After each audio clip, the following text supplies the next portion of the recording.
Hey guys, today I'm going to show you how to connect a wireless printer to Windows 10 and 11. First, your printer should be connected to your network or your router, and there might be a button to press and hold to connect to your router, or you can also use the Ethernet to connect your printer to your router. After you have done that, we have to do a right click on the start icon and click on settings right here.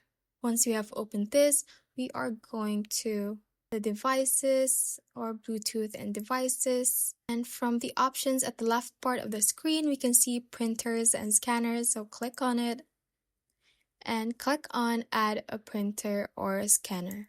It will search for printer and scanner. If it shows that the printer that you want isn't listed, what we're going to do next is to search for control panel. Click on control panel right here. And usually it is viewed by category, so we can change it. Click on category and we can view it by large icons so we can see more options. From here, we are going to click on network and sharing center. It's right here. And from the options at the left part, we can see change advanced sharing settings. So click on it. And what we're going to do here is there is a section called file and printer sharing.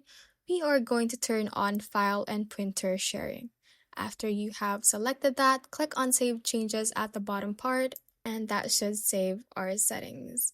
The next thing we're going to do is to restart your computer and go back to the settings right here and do the steps of adding your printer as we have demonstrated earlier. That is how you can basically connect a wireless printer to Windows 10 and 11. Thanks for watching, and if you found this useful, hit that like button and subscribe for more videos like this.